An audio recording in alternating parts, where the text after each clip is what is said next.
సాధారణంగా దేవుడు కనిపించడం అనేది మనము కష్ట కాంటెక్స్ట్లో వాడుతుంటాం. ఆ ఊరు వెళ్ళారు కదా, ఎలా ఉందంటే దేవుడు కనిపించినాడండి. అక్కడ ట్రాన్స్ఫర్ అయ్యారు కదా, ఎలాగున్నదో దేవుడు కనిపించినాడండి. అంటే చాలా కష్టం వస్తేనే దేవుడు కనిపిస్తాడు అనేది ఎందుకో మనిషిలో నిగూఢంగా నిలబడిపోయింది. ఇక్కడ దేవుడు దానికి పైగా నిలచి, God is above all things.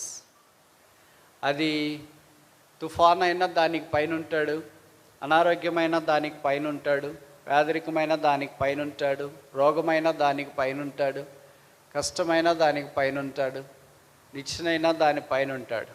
So ఇది మనకి ఏ జ్ఞాపకం చేస్తుందంటే, నేను భవిష్యత్ ఇలాగ చెప్తే తప్పు కాదనుకుంటా, దీన్నే పౌలు అపోస్తలుడు యాంప్లిఫై చేసి పత్రికల్లో రాస్తూ Christ the head of the church, క్రీస్తు సంఘమునకు శిరస్సు అని రాసాడంటే తప్పు కాదేమో. ఎందుకంటే సంఘములు, మందిరములు ఆయనే పైనున్నవాడు, ఆయనే నిలిచున్నవాడు. నిల్చున్నాడంటే అర్థం ఏంటి? అండర్ కంట్రోల్ అని అర్థం. ఒక టీచర్ వచ్చి క్లాస్లో నిల్చున్నప్పుడు సాధారణంగా అల్లరి చేసేవాళ్ళు అంత కనపడకపోవచ్చు. అదే టీచర్ అటు ఇటు తిరుగుతుంటే వేరే, కానీ నిలిచుంటే, అలాగే ప్రభువే సంఘములో నిలిచుంటే మిగతావన్నీ ఆటోమేటిక్గా సెట్ అవుతాయి. ఆయన సెట్ చేయాల్సిన పని కూడా లేదు, ఆయన చూసి సెట్ అవుతారు. అలాగే ప్రభువు వారు నిలిచున్న స్థలం, it's a standing place. God is standing in the church. దేవుడు సంఘములో నిలిచున్నాడు. నిలిచి ఉన్నాడు అంటే దాని విషయం పట్టించుకున్నాడు, కళ్ళతో చూస్తున్నాడు. ఆయన దృష్టికి మరగైంది ఏమి, తేటైంది ఏమి లేదు. నేను మీకు ఇంతకుముందు చెప్తూ వచ్చిన, ఇప్పుడు కూడా చెప్తాను. నేను ఒక టీచర్ కదా, ఇక స్టూడెంట్స్ ఉన్నారనుకో 20-30 మంది. వెనక పోయి నిద్రపోతుంటారు కొంతమంది ముందుండి ఆవలిస్తుంటారు, కొంతమంది మధ్యలో ఉండి మొబైల్ ఫోన్తో చూసుకుంటుంటారు. వాళ్ళు ఏమనుకుంటారంటే సార్కి చూడలే, సార్ కనిపించదులే, సార్కి తెలియదులే, సార్ గుడ్డోళ్ళే అనుకుంటుంటారు. అట్లేం కాదు, అంతగా అనిపిస్తుంటుంది. అంటే వెనక నిద్రపోయే వాళ్ళు కనిపిస్తుంటారు, ఆవలించే వాళ్ళు కనిపిస్తుంటారు, మొబైల్తో ఆడుకునే వాళ్ళు కనిపిస్తుంటారు, కూర్చొని టెక్స్టులు చేసేవాళ్ళు కనిపిస్తుంటారు, సినిమాలు చూసి దాంట్లోనే మొబైల్లోనే అవి ఇవి చూసేవాళ్ళు కనిపిస్తుంటారు, మాట్లాడేవాళ్ళు కనిపిస్తుంటారు, వినేవాళ్ళు కూడా కనిపిస్తుంటారు. మరి ఎందుకన్నారంటే ఎంతకాలం తిట్టి ఫస్ట్ సెమిస్టర్ తిట్టాను, సెకండ్ సెమిస్టర్ తిట్టాను, ఇంకా 4th సెమిస్టర్ దాకా తిడతాను అంటే ఏం బాగుంటుంది. అందుకని ఇంక వదిలేస్తాం, ఎలాగో మారరు కదా అని. అంతే తప్ప కనపడదని అనుకోండి. మనం కూడా దేవుని మందిరంలో కూర్చున్నప్పుడు దేవుడికి కనపడదులే, మన మొబైల్లో మన పనులు మనం చేసుకోవచ్చులే. మన పని అంటే మంచి పని కాదు. ఇలాగ మనం అనుకుంటూ ఉంటాం. ఒక టీచర్కే విద్యార్థులు అంత తేటగా కనిపిస్తున్నప్పుడు, కళ్ళు ఇచ్చిన వాడికి మనం కనపడమా? చెవులు ఇచ్చిన వాడికి మనం మాట్లాడేది వినపడదా? కాళ్ళు ఇచ్చిన వాడికి మనం నడిచేది కనపడదా? చేతులు ఇచ్చిన వాడికి మన సంగతులు తెలియదా?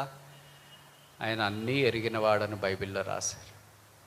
కనుక దేవుని సంఘములో, దేవుని మందిరములో దేవుడు నిలిచి ఉన్నాడు. God's person. ఆయన పేరే కొత్త నిబంధనలో యేసుక్రీస్తు ప్రభు. ఆయన శిరస్సు ఉన్నాడు, ఆయన ప్రభుత్వము చేయించున్నాడు. ఆయన కొలస్సీ పత్రిక 1వ అధ్యాయం అన్నిటిలో ప్రాముఖ్యం, pre eminence in all things అని వాక్యంలో రాయబడుతూ వచ్చింది. రెండవది చూస్తామా? 28వ అధ్యాయం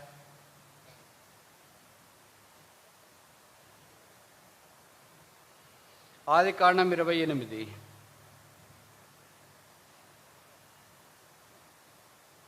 12వ వచనం. అందులో ఒక నిచ్చెన భూమి మీద నిలువబడి ఉండెను. God's path. నిచ్చెన అంటే ఒక మార్గం, భూమి మీద నుండి పరలోకానికి మార్గం. నాకు దేవుడు నిలిచున్నాడు. దేవుడు నిలిచున్న మనుషుడు ఏం చేస్తున్నాడు మరి? అదే వచనంలో ఆఖరి వరుసలో రాయబడింది, verse 13, ఆఖరి వరుస. నీవు పండుకొని ఉన్న ఈ భూమిని నీకును నీ సంతానమునకు. మనిషి ఏం చేస్తున్నా? పర్లేదు. మనిషి ఏం చేస్తాడు? మనిషి ఏం చేస్తున్నాడు? ఎవరు తెలుగు మీడియం లేదు, అంత ఇంగ్లీష్ మీడియమేనా? మనిషి ఏం చేస్తున్నాడు? పండుకొని ఉన్నాడు. దేవుడు ఏం చేస్తున్నాడు? నిలువబడి ఉన్నాడు. వీళ్ళిద్దరు పొజిషన్లు ఎలాగున్నాయి? పర్పెండిక్యులర్గా ఉన్నాయి. మనిషి పడుకొని ఉన్నాడంటే ఇలాగున్నాడు, అంటే భూ సంబంధమైన వాడు. He has a more attachment to the earth, horizontal relationship. భూమికి చాలా దగ్గరలో ఉన్నాడు. పడుకొని ఉన్నాడు అంటే అర్థం ఏంటి? మనిషి అంతా భూమి మీద ఆధారపడ్డాడు అని అర్థం. భూ సంబంధమైన సంగతులే, భూ సంబంధమైన ఆలోచనలే, భూ సంబంధమైన విషయాలే. మందిరంలోనే ఉన్నాడు కానీ భూమికి ఆనుకొని ఉన్నాడు. చాలాసార్లు మనం కూడా అలాగే ఉంటాం, మందిరంలోనే ఉంటాము, భూ సంబంధమైన సంగతులే ఆలోచిస్తుంటాం. ఏం తినాలా, ఏం కట్టుకోవాలా, ఎక్కడుండాలా, ఎలాగుండాలా, ఈ సంగతులే ఆలోచిస్తుంటాం. నాకు కూడా తెలిసి ఇప్పుడు దాదాపు 90% మంది ఇక్కడే ఉన్నారు కదా. ఇప్పుడు మీ ఆలోచనలు అలాగే ఉంటాయి. మళ్ళీ ఆలోచనలు అలాగే ఉంటాయి అన్నప్పుడు మళ్ళీ ఆలోచనలు మనం చెరపట్టుకొని వస్తాం. అటు పోకూడదు, ఆలోచించకూడదు, దేవుని వాక్యం వినాలని ఆలోచిస్తాం. మళ్ళీ ఇవి పరిపరి విధాలుగా పోతుంటాయి. అందుకని బైబిల్లో పౌలు రాస్తూ వచ్చినాడు, ఆలోచనలను పట్టి తెచ్చి చెరపట్టేవాడు ప్రభు మన ఆలోచన. అయితే దేవుడు నిలిచి ఉన్నాడు. పడుకొని ఉన్నాడంటే మ్యాన్ ఈజ్ ఆల్మోస్ట్ డెడ్. మనిషి మృతులుడిగా కనిపిస్తున్నాడు, దేవుడు నిలిచిన వాడిగా కనిపిస్తుంది. God is alive. దేవుడు తన మందిరంలో సజీవుడిగా ఉన్నాడు. ఇప్పుడు నిలిచిన దేవుడు పడుకొనిన్న మానవంతో ఈ వాగ్దానం చేస్తున్నాడు. ఏమని? నీవు పండుకొని ఉన్న ఈ స్థలమును నీకును నీ సంతానమునకు సదాకాలం ఇస్తాడంట. ఒకరోజు 2 రోజులు కాదు. ఇప్పుడు అదే కదా పోరాటం అంతా జరుగుతుంది, యుద్ధాలన్నీ చూస్తున్నారు కదా. కనుక వాక్యంలో రాయబడ్డ సంగతి ఏంటంటే, దేవుడు మనుషునితో మాట్లాడి వాగ్దానం చేస్తూ ఉన్నాడు. ఇప్పుడు ఈ పడుకున్న మనిషిని దేవుడు పైకి లేపాల. ఆయనంతకు ఆయనే లేవలేడు. కనుక ఈ పడుకున్న మనిషిని లేపటి కొరకై నిలిచిన దేవుడు పడుకోవటానికి ఇష్టపడ్డాడు. సరేనా? ఈ మాట ఇలాగ చెప్తే తప్ప? నేను చెప్పేది కదా, వాక్యంలో రాశారు. చూడండి, ఆదికాండము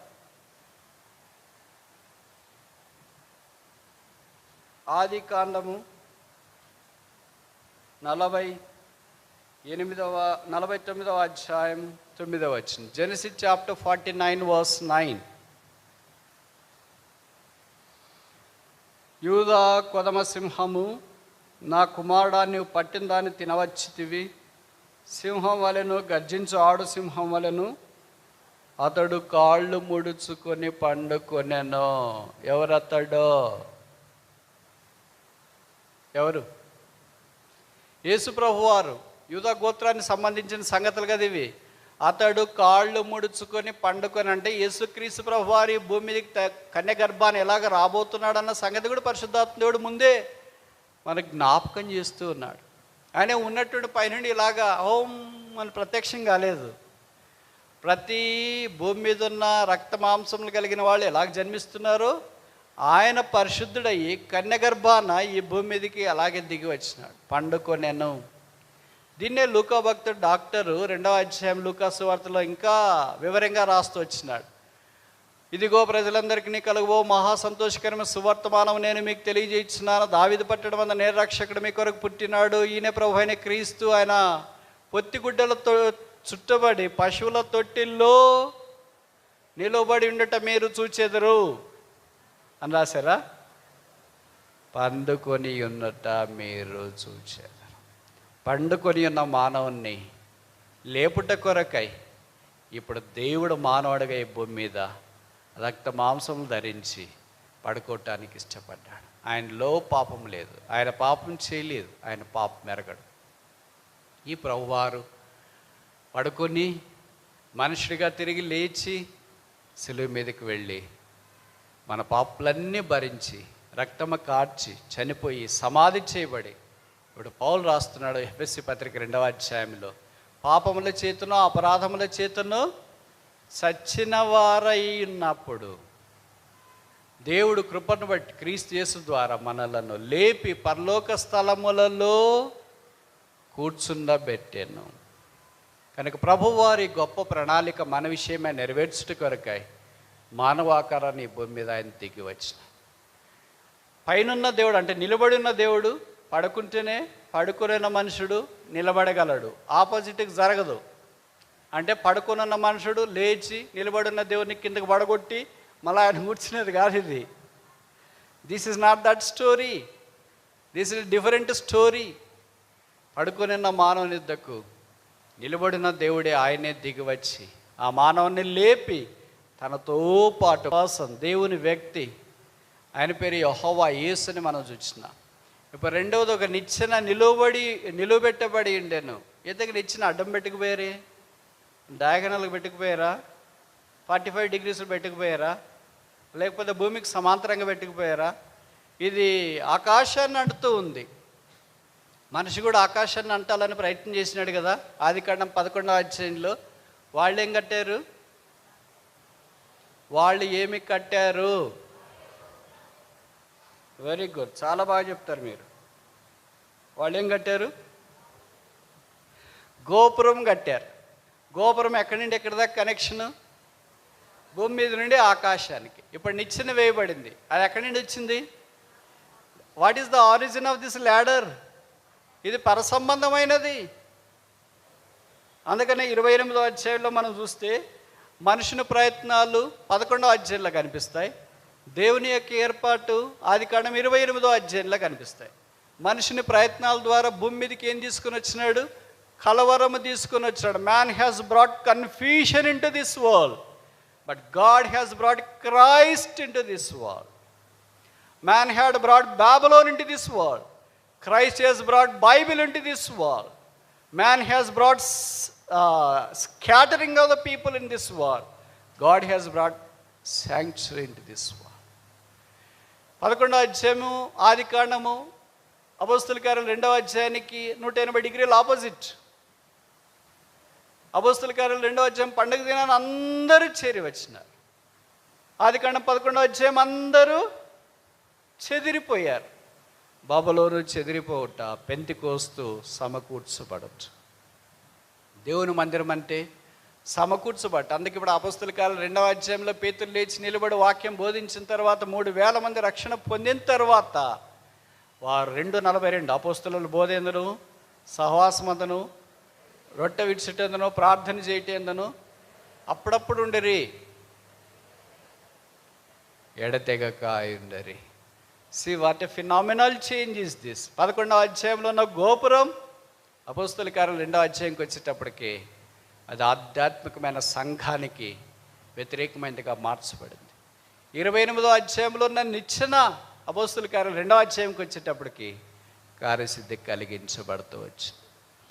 మనుషుడు ప్రతిసారి భూమి మీద నుండి పరలోకానికి ఏదో ప్రయత్నం చేయాలని చేస్తూనే ఉంటాడు. ఎందుకంటే మనుషునికి పరలోకం అంటే ఆశ, కానీ ఆశకి రాంగ్ మెథడ్స్లో ప్రయత్నాలు చేస్తున్నాడు. అందుకే అచీవ్ కాలేకపోయాడు. సంకల్పించి ఆయన ఈ భూమి మీదకి దిగి వచ్చిన. మనం ఆకాశానికి ఎక్కిపోలేము. అందుకే దేవుడి ఆకాశం నుండి ఈ భూమి మీదకి దిగి వచ్చిన. అదే దేవుని మందిరం అనే వాక్యంలో మనం చూస్తున్నాం. అదే కొత్త నిబంధనలు యేసు ప్రభువారు యోహాను సువార్త 1:51లో తానే పలికినాడు స్వయంగా. ఆ నిచ్చెన యేసు ప్రభువే. నిచ్చెన ఎంత పొడవు ఉంది? ఎన్ని మెట్లు ఉంటాయి? మీ ఊర్లో నిచ్చెన వాడే చూసింటారు కదా, ఇనుప నిచ్చెన, వెదురు నిచ్చెన, ఇలాగ రకరకాలు వాడుతూ ఉంటారు. ఎన్ని మెట్లు ఉంటాయి మహా అంటే? 10, 20, 30, 40 ఎంతో ఉంటాయి. ఈ నిచ్చెన మెట్లు ఎన్ని ఉన్నాయి లెక్కించలేము. ఎందుకంటే ఇది ఆకాశాన్ని నడుతుంది. కనుక దేవుడు యేసుక్రీస్తు ద్వారా సంఘంలో మనల్ని తీసుకుని వచ్చి దైవ మార్గములోనికి నడిపిస్తూ వచ్చి, గాడ్స్ పాత్, దైవ మార్గం. 3వది చూస్తామా? 28వ అధ్యాయం మన్నించండి. అది ఆదికాండం 28, జెనసిస్ చాప్టర్ 28. ఆదికాండము 28వ అధ్యాయం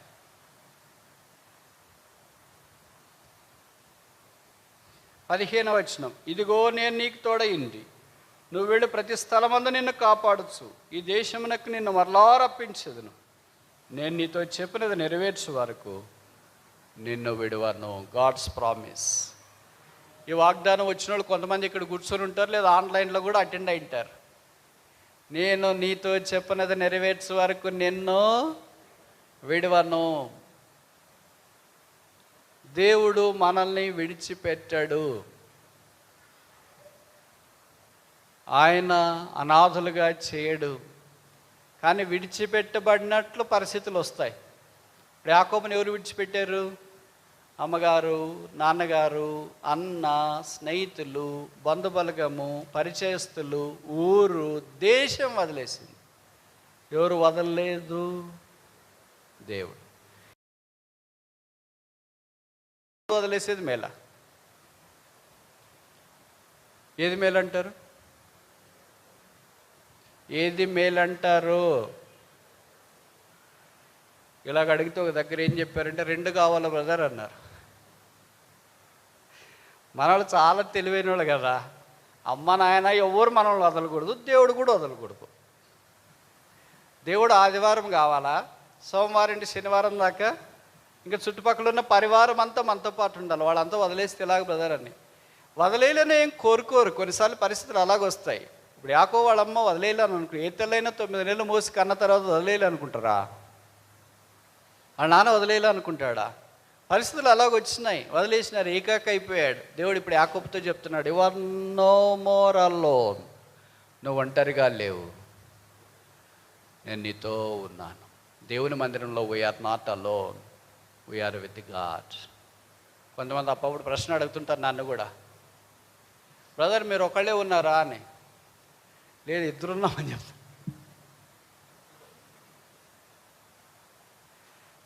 we are no more alone, Christ is with us. ప్రభు యేసుక్రీస్తే మనతో పాటు ఉన్నాడు. ఆయన ఇశ్రాయేలుతో పాటు ఉన్నవాడు, కొనుకనివాడు, నిద్రపోనివాడు, మన విషయం పట్టించుకునేవాడు. యాకోబు అక్కడే మిగిలిపోయావా? పరుగులు తీస్తున్నావా? ఏకాక అయిపోయావా? జీవితంలో మనకు కూడా చాలాసార్లు ఇలాంటి పరిస్థితులే వస్తాయి. ఇవి చెప్పుకోలేని పరిస్థితులు. అలాగే కడుపులో పెట్టుకోలేము. కడుపులో పెట్టుకుంటే కాలిపోతుంది, చెప్పుకుంటే వ్యాపిస్తుంది, కడుపు చించుకుంటే కాళ్ళ మీద పడుతుంది. మరి ఏం చేయాల? అలాగుండాల్సిందే. చాలామంది విశ్వాసాలు అలాగే ఉన్నాం. బోధకులు, పాటలు పడేవాళ్ళు, ఆర్కెస్ట్రా. మీరు అనుకుంటారు మమ్మల్ని చూసి, అబ్బా వీళ్ళకి ఏ కష్టము లేదు, అట్లుంటే మేము కూడా ఇంతకంటే బ్రహ్మాండంగా వాక్యం చెప్తామని. అట్లా అనుకోవద్దండి. చెట్టుకు తగిన గాలి ఉంది. పెద్ద చెట్టు అయితే పెద్ద గాలి ఉంటుంది, చిన్న చెట్టు అయితే చిన్న గాలి ఉంటుంది. మునక్కాయ చెట్టుకు కూడా గాలి ఉంటుంది, మునగ చెట్టుకు కూడా. కనుక అందరికి తగిన కష్టాలు, ఎవరికి తగిన కష్టాలు వాళ్ళకున్నాయి. దేవుడు యాకోబుతో అన్నాడు, I will not live you, నేను విడివాను.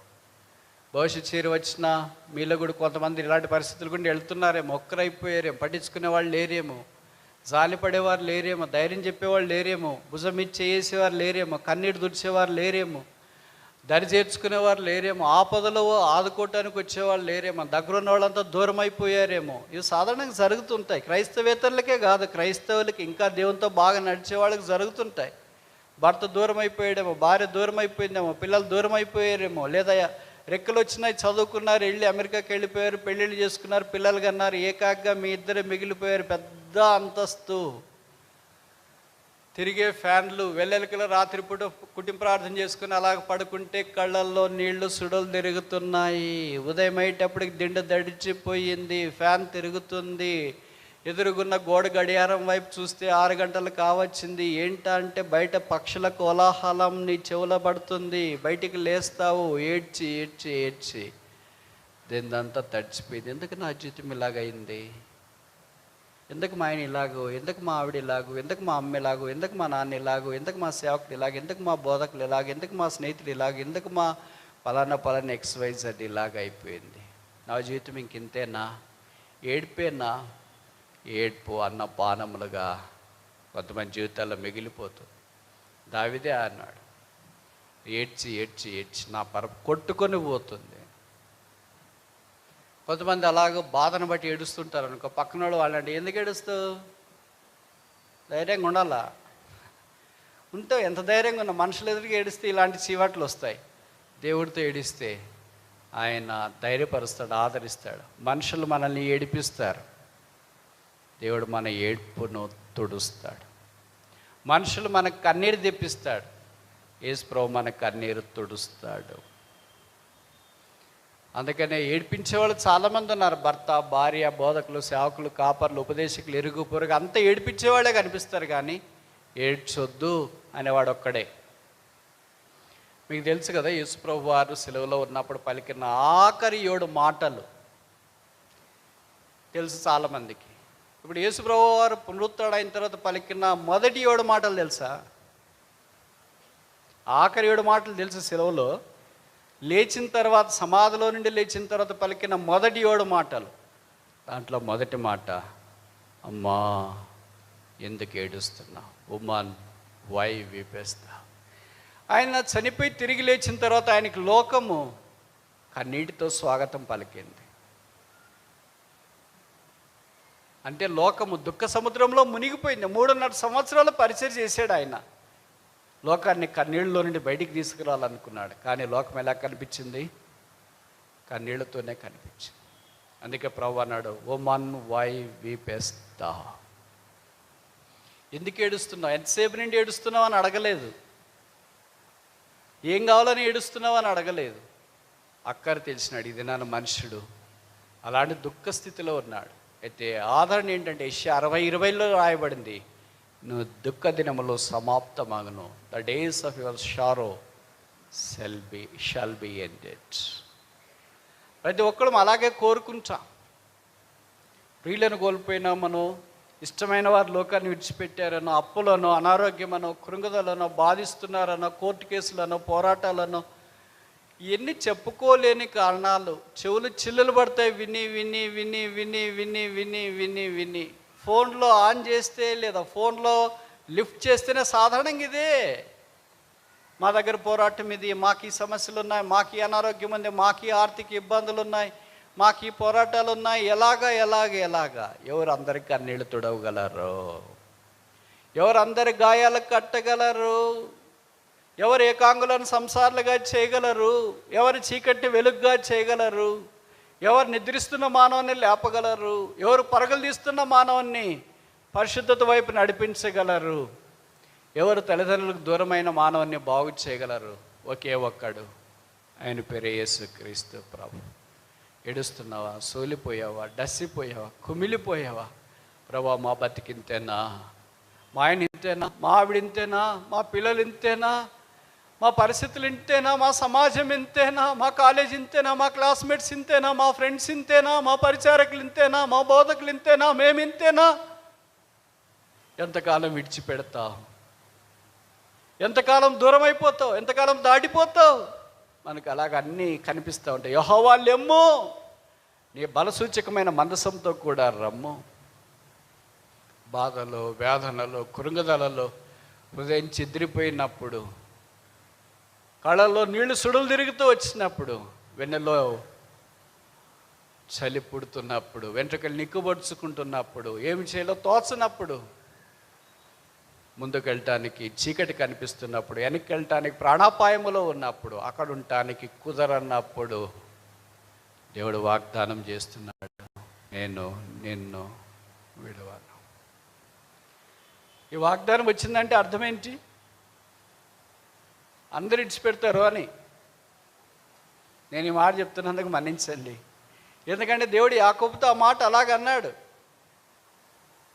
నేను నిన్ను విడవను. అంటే నిన్ను అందరూ ఇచ్చేసారు ఇంట్లో.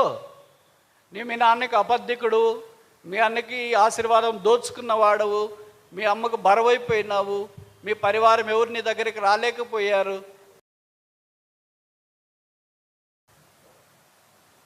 మనమంతా అదే టైపే కదా. ఏదో ఒక పోరాటాలు, ఏదో ఒక లోపాలు, ఏదో ఒక కృంగదాలు, ఏదో ఒక అవమానం. అంటే ప్రభు సెలవిస్తున్న వాగ్దానం ఏంటంటే, I will never leave the, నేను నిన్ను విడవను, నేను నిన్ను ఎడబాయను. ఈ మాట ఒకసారే కాదు బైబిల్లో. నేను ఒక ప్రశ్న అడగవచ్చా? ఈ మాట బైబిల్లో ఎన్నిసార్లు రాయబడని తెలుసా? పాత నిబంధనలు ఎన్నిసార్లు రాయబడని తెలుసా? కొత్త నిబంధనలు ఎన్నిసార్లు రాయబడిందో తెలుసా? మొదట ఎక్కడ రాయబడిందో తెలుసా, ఆఖరి ఎక్కడ రాయబడిందో తెలుసా? ఎందుకు అడుగుతున్నానంటే మనకు ఊరట కలిగించే వాగ్దానం ఇది, గాడ్స్ ప్రామిస్. పాట మాత్రం పాడుతూ ఉంటాం, నేను నిన్ను ఎన్నడూ విడువాను, నేను నిన్ను ఎడబాయను. పాడుతున్నప్పుడు నిజంగా if we Singh the song with heart, మా ఆత్మతో పాడుతున్నాం, నోటితో కూడా పాడతాం. రెండు చేయొచ్చు మనము. ఆరాధన ఆత్మతో చేయొచ్చు, నోటితో కూడా చేయొచ్చు. పాట నోటితో పాడవచ్చు, ఆత్మతో కూడా పాడవచ్చు. వాక్యం కూడా నోటితో చెప్పవచ్చు, ఆత్మతో చెప్పవచ్చు. కొంతమంది వాక్యం చెప్తే మనకి గంట సేపు చెప్పినా అది ఎప్పుడో ముగించినట్లు అనిపిస్తుంది. అబ్బా ఇంకా కొద్దిసేపు చెప్తే బాగుండేది అనిపిస్తుంది. కొంతమంది అలాంటి వాళ్ళు వాక్యం చెప్తుంటే మీకు ఏమనిపిస్తుంది? వాచ్ చూసుకుంటూ ఉంటారు, ఎప్పుడు ముగిస్తాడా అని. ఇదే బైబిలే కదా, ఇదే వాక్యమే కదా. కొంతమంది చెప్తేనేమో అలాగ చెవులు కోసుకొని వినబుద్ధి అవుతుంది, కొంతమంది చెప్తేనేమో ఎప్పుడు ముగిస్తాడా అని అనిపిస్తూ ఉంటుంది. ఎందుకంటే they speak perhaps with heart, వారు హృదయంతో మాట్లాడతారు అనుకుంటా. అందుకే మనకు నేరుగా తగులుతుంది, సూటిగా తగులుతుంది. ఏమంటాం దాన్ని మీ భాషలో చెప్పాలంటే? ప్రజలకు బాగా కనెక్ట్ అవుతాం. అందుకే కనెక్షన్ వచ్చినప్పుడు ఏమవుతుందంటే ఉదయం మంది కూడా మెల్ట్ అవుతుంది. ఇది నా పరిస్థితి కదా, ఇది నా జీవితం కదా, నేను ఇలాగే ఉన్నాను కదా. ఈ వాగ్దానం బైబిల్లో 5 సార్లు రాయబడింది. పాత నిబంధనలో 4 సార్లు రాయబడింది. కొత్త నిబంధనలో ఒక్కసారే రాయబడింది. దేవుడు పాత నిబంధన మొదలుకొని కొత్త నిబంధన దాకా విడవని వాడు. బహుశా ఈ మధ్యాహ్నము నేను అందరూ విడిచిపెట్టారని బాధతో కమిలిపోతే ఇక్కడికి వచ్చావేమో. బైబిల్ సెలవిస్తుంది, బైబిల్ దేవుడు సెలవిస్తున్నాడు, నేను నిన్ను విడవను. నమ్మగలమా? నమ్మడం వీలవుతుందా? నమ్మడం చేత అవుతుందా? బైబిల్లో రాయబడింది, నమ్ముట నీ వలనైతే నమ్మువానికి సమస్తము సాధ్యం. నమ్మలేము కొన్నిసార్లు మనం. అందుకనే ఓటమి, కృంగుదల, అవమానము, డిప్రెషన్, మానసిక దౌర్బల్యత, ఏం చేయాలో దిక్కుదోచని పరిస్థితి. నాకు తెలిసి యాకోబు లాంటి స్థితిలో, దీన స్థితిలో ఎవ్వరిక్కడ లేరు. ఊరు వదిలేసి పారిపోమ్మని ఎవరైనా మీకు చెప్పారా? ఇల్లు వదిలేసి పారిపోమ్మని చెప్పారా? ఇంట్లో ఉంటే నిన్ను ఎవరైనా చంపుతారని చెప్పారా? ఎక్కడో తెలియని 1000 కిలోమీటర్లు ప్రయాణం చేయలేని ఎవరైనా చెప్పారా? ఇంత కష్టం ఇక్కడ ఎవరికి లేదు కదా. అంత కష్టంలో కూడా యాకోబు వెనక్కి తిరిగిపోలేదు. ఏమి దేవుడు అని అనుకోలేదు. అంత అయిపోయింది, 77 ఏళ్ళు అయిపోతే ఇంకా దేవుడేముంది అని అనుకోలేదు. దేవుని వాగ్దానాలు నమ్మటానికి ఇష్టపడ్డాడు. కొన్నిసార్లు మనం కూడా అలాగే అనుకుంటాం, అంత టైం అయిపోయింది కదా, ఇంకేంటి అని. For us it is time up, for God it is not. మన వైపు అయితే ఇది టైం అయిపోయింది, దేవుని వైపు నుండి అయితే ఇంకా టైం కాలేదు. God is never even a single minute delay in his work. తన పనిలో, తన వాగ్దానాలు నెరవేర్చే విషయంలో దేవుడు ఒక్క నిమిషం కూడా ఆలస్యం చేయడు. Is terribly punctual.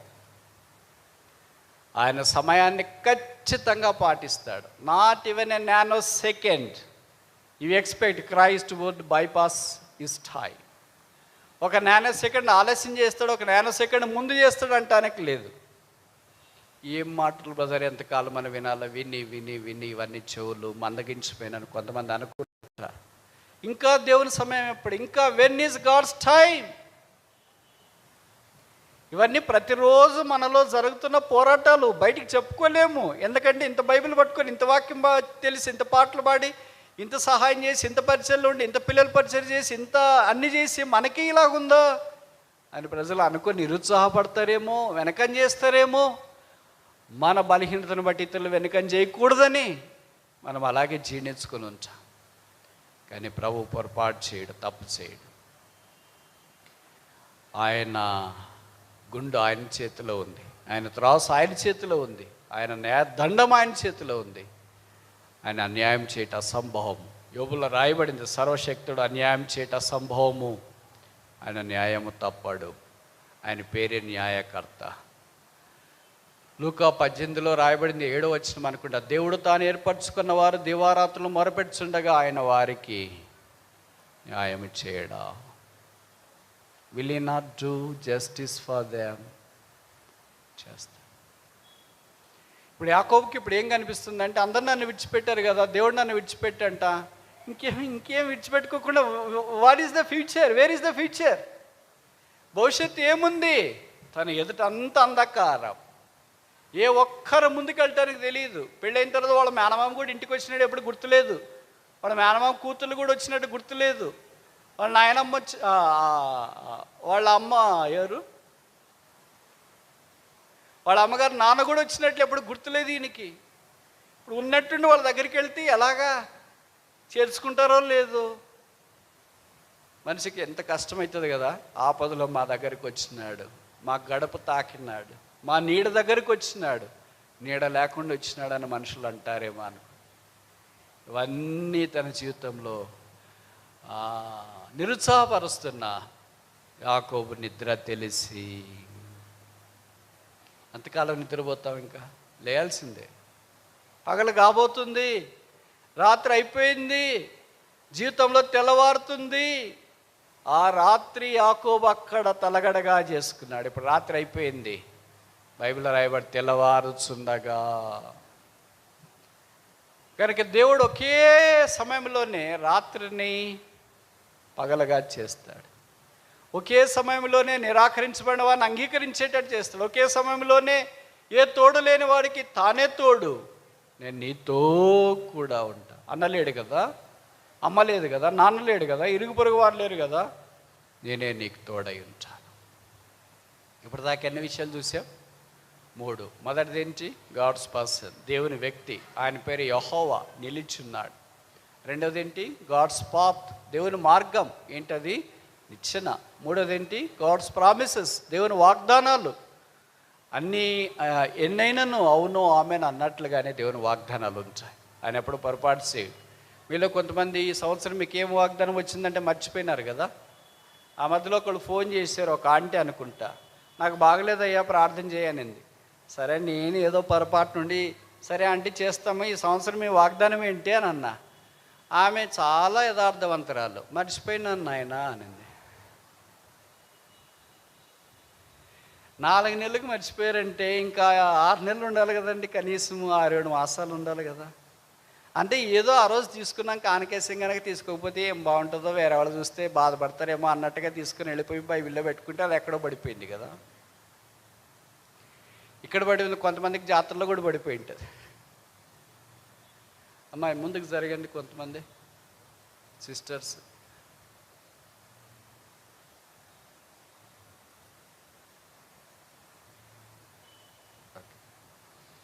మర్చిపోవద్దండి దేవుని వాక్యం. దేవుని వాక్యం మనం బ్రతికిస్తుంది. Thank you. ఇంక చాలండి. దేవుని వాక్యం మనల్ని బ్రతికిస్తుంది. మన నిరాశ నిస్పృహల్లో వాగ్దానం వైపు మనం చూసుకుని వాగ్దానాన్ని క్లెయిమ్ చేసి ప్రార్థన చేసినప్పుడు దేవుని ఆత్మ మనల్ని బలపరుస్తాడు. అందుకని నేను ఎప్పుడు చెప్తుంటా, ఇప్పుడు కూడా చెప్తుంటా, ఎవరైనా ఒకరు ఇద్దరైనా ఇది పాటిస్తారేమో అని. మీ కుటుంబ ప్రార్థన మీరు చేసుకుంటుంటే, క్రైస్తవ కుటుంబం అయ్యి ఆత్మీయంగా ఉంటే, మీ కుటుంబానికి వచ్చిన వాగ్దానాలన్నీ, మొదటి కుటుంబ వాగ్దానము, భర్త పేరు వాగ్దానము, భార్య పేరు వాగ్దానము, కొడుకు కూతురు వాళ్ళ పేర్లు, వాళ్ళ కుటుంబాలు, వాళ్ళ పేర్లు, వాళ్ళ వాగ్దానాలు అన్నీ ఒక షీట్లో రాసుకోండి. ఏ ఫోన్లో ప్లాస్టిక్ ఫోల్డర్ 5 రూపాయలు ఇస్తే బయట ఇస్తారు. ఎల్ ఫోల్డర్ అంటే వాళ్ళే చెప్తారు. ఎల్ ఫోల్డర్లోనే ఈ పేపర్ పెట్టుకోండి. అంటే రాసుకునే వాళ్ళ సంగతి. మీకు హ్యాండ్ రైటింగ్ బాగా రాయడం వచ్చు కదా, నాకు తెలుసు. మీరు రాసింది వేరే వాళ్ళకి కూడా అర్థమవుతుంది కదా. అందుకని ఇక్కడ దాకా వచ్చింటారు. వేరే వాళ్ళకి అర్థం కాకపోతే ఎప్పుడో ఫెయిల్ అయిపోయి ఉంటారు. ఒకవేళ సిస్టమ్ దగ్గర ఉందనుకోండి, ప్రింట్ తీసుకోండి. కలర్ ఉంటే కలర్ ప్రింట్ తీసుకోండి. ఆ వాగ్దానం అలాగే పెట్టుకోండి. ఒకవైపు తెలుగు, ఒకవైపు ఇంగ్లీష్ రాసుకోండి. ఎల్ ఫోల్డర్లో ట్రాన్స్పరెంట్ దాంట్లో పెడితే ఒకవైపు కనిపిస్తుంది, ఇంకోవైపు కూడా కనిపిస్తుంది. మీరు కుటుంబ ప్రార్థన చేసుకుంటుంటే, మానేసి ఎంతో కాలం అయిందంటే మీ ఇష్టము, ఎవరేం చేయలేరు దాన్ని. చేసుకుంటుంటే ప్రతిరోజు కుటుంబ ప్రార్థన వరుసకు కూర్చున్నప్పుడు అది పేపర్ పెట్టుకొని ఒకరు ప్రార్థన చేసేటప్పుడు వాగ్దానాలు మీరు క్లెయిమ్ చేయండి. ఆ తర్వాత ఫలితాలు మీరు చూడండి. దేవుడు మన వల్లే అబద్ధం చెప్పేవాడు కాదు. నేను చెప్పి చేయకుండానా, ప్రభు అన్నాడు, నేను అబద్ధం ఆడటానికి నరుడనా, పశ్చాత్తాపడటానికి మానవుడనా, నా నోటి నుండి బయలుదేరిన మాటను నేను రద్దుపరచజాలను. దేవుడు అబ్రహాం లాంటి వాడికి వాగ్దానం చేసినాడు. నా నిబంధన నేను రద్దుపరచ జాలనని సెలవిచ్చినాడు, ఆశీర్వదించినాడు. నిశ్చయముగా నేను నిన్ను ఆశీర్వదిస్తాను. అలాగే దేవుడు ఆశీర్వదించేవాడు, వాగ్దానం నెరవేర్చేవాడు. కనుక వారికి వాగ్దానాలు కూడా దేవుడు ఇచ్చినాడు. ఇప్పుడు యాకోబు వాగ్దానము దాదాపు 20 ఏళ్ళు పైన అయిపోయిన తర్వాత నెరవేరిందా లేదా? ఎప్పుడు నెరవేరడం ఆరంభించినాడు. నేను ఆయన ముఖము ఇంతకు ముందు ఉన్నట్లు లేదు, ఇప్పుడు కొద్దిగా మారిపోయింది అని అంటే, నిజంగా యాకోబు నమ్మిన భార్యలు అనుకుంటా, వాళ్ళు పిల్లలు కూడా అలాంటి వాళ్ళే. అందుకే దేవుడు నీతో ఏం చెప్తున్నాడు అదంతా చేసే అన్నాడు. అదే మనం ఏంటి ఏమని వింటాం? మా నాయన ముఖం బాగాలేదా, మా తమ్ముడు మా అన్న ముఖం బాగాలేదా, బలేవాడు నీది బాగాలేదు చూసుకోపో అద్దంలో. మా ఆయన అప్పుడెట్ట చూసినాడు ఇప్పుడు చూస్తున్నాడు, ఏం మారలేదు. మా అన్న కూడా అంతే, ఇంతకుముందు ఎట్లున్నాడు ఇప్పుడు కూడా అట్లే ఉన్నాడు. నువ్వు బాగలేవు, మరి వెళదామమ్మా, దేవుడు నాకు ప్రత్యక్షమే చెప్పినాడు కదా అంటే పోయేటట్టుంటే నువ్వు దేవుడు నాతో మాట్లాడినప్పుడు వస్తాను, నీతో మాట్లాడితే కదా రావటానికి. వాళ్ళు ఎంత మంచోళ్ళు అంటే, యాకోబుతో బహుశా దేవుడు ఉన్నాడని గుర్తించినాడేమో. నువ్వు చెప్పున్నదంతయు చెయ్యి. యాకోబు లేచి బయలుదేరదామంటే వాళ్ళు లేచి బయలుదేరటానికి ఇష్టపడ్డారు. 20 ఏళ్ళు పైబడిన తర్వాత తిరిగి దేవుడు ప్రత్యక్షమైన స్థలానికి యాకోబు వచ్చినప్పుడు ఒక్కడగా వెళ్ళాడు. యాకోబు చెప్పిన మాట ఇది.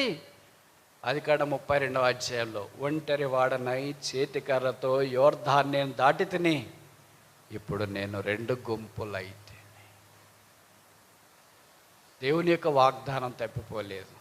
యాకోబుకి 20 ఏళ్ళు దేవుడు గుర్తు రాలేదు. తన కళ్ళెదుటి పెళ్ళేళ్ళు జరుగుతున్నా, పిల్లలు వృద్ధిలోకి వస్తున్నా, దేవుడు పిల్లల్ని ఇస్తున్నా, గొర్రెల మందలు మేకల మందలు విస్తరిస్తున్నా, దేవుడు నాకు వాగ్దానం చేసినాడు కదా అని వాగ్దానం గుర్తు రాలేదు. కానీ పరిస్థితులన్నీ పూర్తిగా భిన్నంగా మారినప్పుడు దేవుడు గుర్తొచ్చినాడు. నాకు ప్రత్యక్షమైన దేవుడు, నేను పారిపోయినప్పుడు నాకు ప్రత్యక్షమైన దేవుని దగ్గర నేను మరలా వెళతా. యాకోబు తిరిగి బయలుదేరి రావటానికి ఇష్టపడ్డాడు. దేవుడు వాగ్దానం చేసిన తర్వాత నెరవేర్చే సమర్థుడు. వాగ్దానం పొందిన మనం నమ్మకస్తులం కాదు, వాగ్దానం చేసిన వాడు నమ్మకమైన వాడు. ఇప్పుడు 3 విషయాలు చూసినాం, 4-5 చూసి ముగిస్తామా? 28వ అధ్యాయం ఆదికాండం, జెనసిస్ చాప్టర్ 28.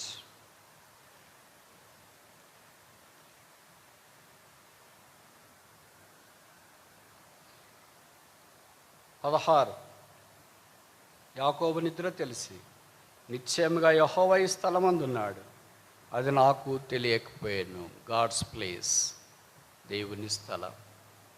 ఎప్పుడు దేవుని దగ్గర మనం ఉంటామో, when we're with God, God will bring us into his place. When we're away from God, we will be in our place but not in God's place. దేవునికి వెలపట మనం ఉంటామో అప్పుడు మన స్థలంలో మనం ఉంటాం. దేవునిలో మనం ఉన్నప్పుడు దేవుడు తన స్థలంలోనికి మనల్ని తోడుకొని వస్తాడు. తన స్థలములో మనల్ని నింపుతాడు. యాకోబు అంటూ వచ్చినాడు, ఇది 16వ వచనం, నాకు తెలియకపోయాను. ఎలాగ తెలుస్తుంది? ఏ రోజు దేవుడు అంటేనే తెలియదు ఆయనకి. ఏ రోజు ప్రార్థన ఆరాధన చేసింది లేదు. 28వ అధ్యాయంలో మాత్రమే మొదట దేవుని గుర్తించినాడు ఆయన. నాకు తెలియకపోయాను. ఐ న్యూ ఇట్ నాట్, నేను అరగలేకపోతుని. దేవుని మందిరం అక్కడే రాసినాడు, ఇది ఎంతో భయంకరం, ఇట్స్ టెరిబుల్. చాలాసార్లు మనిషి ఏమనుకుంటాడంటే దేవుని మందిరం అంటే మామూలేలే, మేము కట్టిందే, మేము పునాదులు వేసిందే, మేము వాక్యాలు రాసిందే, మేము రాసిందే, అన్నీ మీరు చేసినవే కావచ్చు. కానీ బట్ బైబిల్లో రాయబడింది ఇట్స్ టెరిబుల్, అది భయంకరం అంట. ఏమో తెలియదు, ఎలా డీల్ చేస్తుందో మనకు తెలియదు, ఎలాగ మనం సెట్ చేస్తుందో మనకు తెలియదు. యాకోబు నోట్లో నుండి బయటకు వచ్చిన మాట, this a terrible place, it's a భయంకరము, ఐ న్యూ ఇట్ నాట్, నేను అరగకుండా పోతేని. అయితే ఒకటే ఎరిగాడు యాకోబు, ఇది దేవుని మందిరం అని. Every house of the lord is a gate of haven. దేవుని మందిరము పరలోకపు గవి. అందుకే దేవుని మందిరానికి రండి రండి రండి అని ఇతరులని, రాని వాళ్ళని, కొడుకుని, కూతుర్ని, భార్యని, భర్తని ఎందుకు పిలుస్తారు అని అంటే, మీరు ఎక్కువ మంది వస్తే మాకు ఎక్కువ మంది కనిపిస్తారు, వాక్యం బాగా చెప్పొచ్చు అని కాదు. మీరు ఎక్కువ మంది మందిరానికి వస్తే కానుకలు ఎక్కువ అవుతాయి, ఆదాయం ఎక్కువ వస్తుందని కాదు.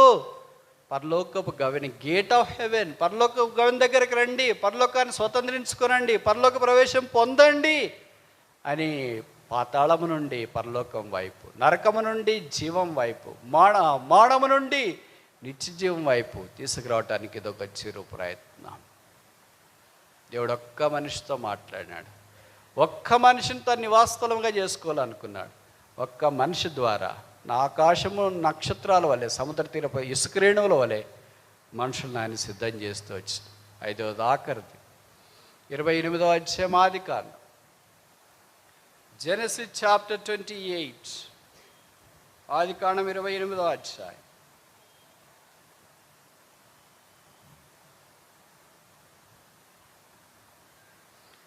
వచనం. అప్పుడు యాకోబు, నేను తిరిగి నా తండ్రి ఇంటికి క్షేమంగా వచ్చినట్లు దేవుడు నాకు తోడయ్యింది. గాడ్స్ ప్రొటెక్షన్, దేవుని యొక్క భద్రత, డివైన్ ప్రొటెక్షన్. దేవుడు తోడై ఉంటాడు. ఆయన పేరు Immanuel, God is with us. మత్తయి సువార్త 1వ అధ్యాయంలో మనం చూస్తాం. ఈ మాట బైబిల్లో 2 సార్లు రాయబడింది.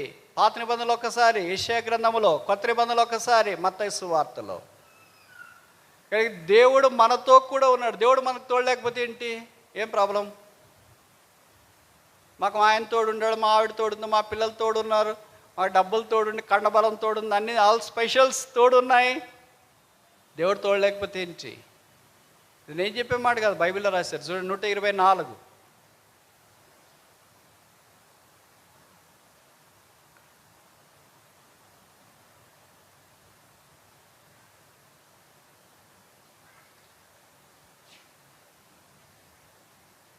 మొదటి 3 వచనాలు, 124 మొదటి 3 వచనాలు. Psalm 124 verse 1, 2 and 3.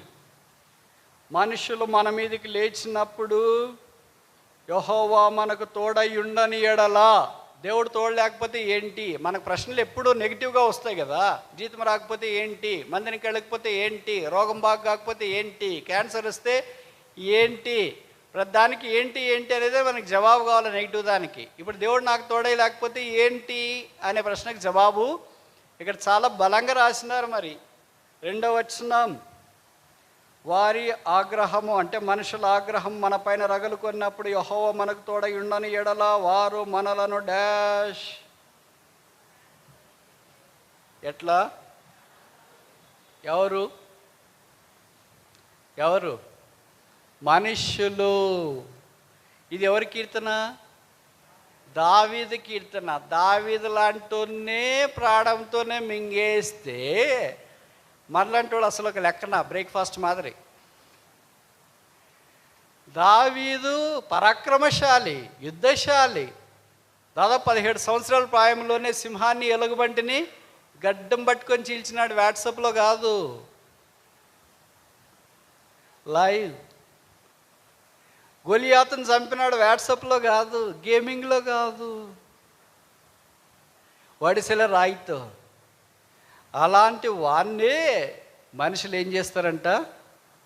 ప్రాణంతోనే మింగేస్తారంట. తినడం వేరే, మింగేయడం వేరే. ఏం తింటాను, ఏం మింగుతాం? ఏమి తింటాయి, ఏం మింగుతాయి? ఏమి తిని మింగుతాయి? మీకు పాములు ఉంటాయి కదా, విష జంతువులు. కప్పల్ని, బల్లెల్ని ఏం చేస్తాయి? బల్లి కూడా ఉంటుంది కదా, ఏదైనా అది ఇది కనిపిస్తే ఏం చేస్తుంది? మనిషి ఏం చేస్తాడు? తిని మింగుతాడు. తినేవి కొన్ని ఉన్నాయి, తిని మింగేవి కొన్ని ఉన్నాయి, మింగేవే కొన్ని ఉన్నాయి. ఎందుకు ఇవి మింగుతా తినకుండా? మనం తినేందుకు మింగుతున్నాం. ఇవి ఎందుకు మింగుతున్నాయి తినకుండా అంటే తినే లోపల మళ్ళీ తప్పించుకుంటాయేమో అని. ఒకేసారి మింగేస్తే అయిపోయి కదా. అందుకనే మీకు కొండ చిలువలు పేరేమో దానికి బాగుంది, సిలువ అని. కానీ అది ఏం సిలువ? అది ఏం చేస్తుంది? మింగేస్తుందంట. మేకలు, గొర్రెలు, పశువులు అన్ని కొండల్లోకి వెళ్తూ ఉంటే గొర్రెల కాపరి లేదా పశువుల కాపరి ఎక్కడో ఉంటాడు కదా, వాటి దగ్గరే ఉన్నాడు. మెల్లగా వచ్చేసి వాటిని మింగేస్తాయి. మింగేసిన తర్వాత కదలకుండా ఎక్కడ పోకుండా అక్కడే ఉంటాయి. ఎందుకంటే సావటానికి ఇంక మార్గం లేదు. మింగిన తర్వాత సావడమే మార్గం. పాములు కూడా, కప్పలు మింగిన తర్వాత ఎక్కడ పోలేవు, అక్కడే ఉంటాయి. ఎందుకంటే చంపేయాలి దాన్ని. అలాగే కొండ సిలువ కూడా సిలువే, కానీ ఎక్కడుంటుంది ఇది? ఎక్కడుంటుందమ్మా? కొండల్లో ఉంటుంది. పేరేం చాలా బాగుంది, కానీ జీవితం మాత్రం మింగేది మింగేది మింగేది మింగేది. ఈ మధ్యాహ్నం దేవుని వాక్యం మన దగ్గరికి వస్తుంది. దేవుడు మనకు తోడై ఉండని ఎడల ఎలాగ తోడై ఉంటాడు అని నోటితో వివరించలేవు. చెవులు వినే శక్తి కాదు, నోరు సరిపోదు, జీవితం సరిపోదు. ఇవన్నీ మనకు లెక్కలేనని మన తల వెంట్రుకలకు మించినన్ని విధానాల్లో దేవుడు మనకు తోడై ఉంటూ వచ్చినాడు కనుక ఈ దినాలు చేపల మీద కూర్చుని ఉన్నాం. చేపలు నిండాయి. లేకపోయింటే ఏమైంటాము? మృంగి వేసి ఉందరో. దావీదు లాంటి వానికి దేవుడు తోడైనాడు కనుక బైబిల్లో రాయబడింది కదా, దావీదునకు యెహోవా తోడుగా ఉండెను, యోసేపుకి యెహోవా తోడుగా ఉండెను, యాకోబుకి యెహోవా తోడుగా ఉండెను. తోడైనాడు కనుకనే దేవుడు వారిని కాపాడి భద్రపరుస్తూ వచ్చినాడు. ఒక్క మనిషికి తోడైన కాడని చేత 6000 సంవత్సరాల మానవ చరిత్రలో ఇప్పటికీ దేశం భూమి మీద ఉంది.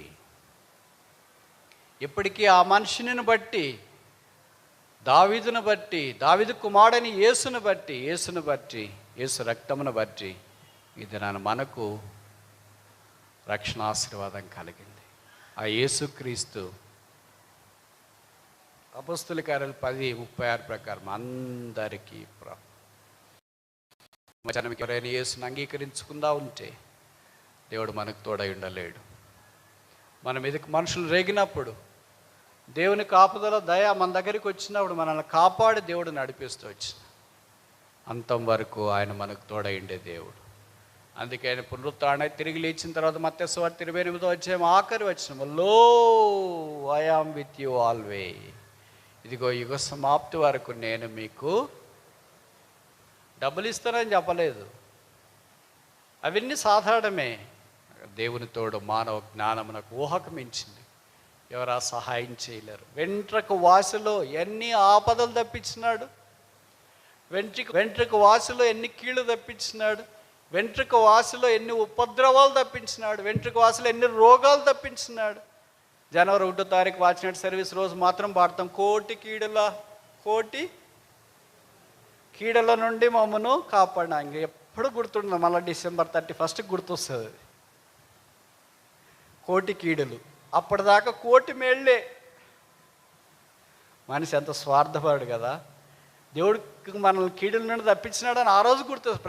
ప్రతిరోజు దేవుడు మన విషయం ఇదే చేస్తూ వచ్చినాడు. యాకోబుకి చేసినాడు, మనకు చేశాడు. యాకోబు దేవుడు కాగల జనులు ధన్యులు. యాకోబు లేడు కానీ యాకోబు దేవుడు ఉన్నాడు. యాకోబు వాగ్దానాలు మనకున్నాయి. యాకోబు దేవుడు నామం ఉద్ధరించును గాక. యాకోబు దేవుడు మన ప్రార్థన ఆలకించును గాక. యాకోబు దేవుడు నిత్యాశ్రయ దుర్గమా అవును గాక. యెహోవానైన నేను మార్పు లేని వాడను గనక యాకోబు సంతతి అయిన మీరు. భక్సింగ్ గారికి చాలా ఇష్టమైన వాక్యాలు ఇదొకటి, మలాకి 3:6, I am the lord I change not. మార్పు లేని దేవుడు, మారని దేవుడు. 5 విషయాలు మనం చూసినాం. మొదటిది, రెండవది డివైన్ పాత్, దైవికమైన మార్గం, నిచ్చెన. మూడవది డివైన్ ప్రామిసెస్, దైవిక వాగ్దానాలు. నాలుగవది డివైన్ ప్రామిసెస్, ఆ ప్లేస్, స్థలం, యెహోవా నిత్యముగా ఈ స్థలం అందున్నాడు. ఐదవది ఆఖరిది డివైన్ ప్రజెన్స్, దేవుని సన్నిధి. ఆమోస్లో రాయబడింది, మీ దేవుని సన్నిధిని కనబట్టకాయ సిద్ధపడు.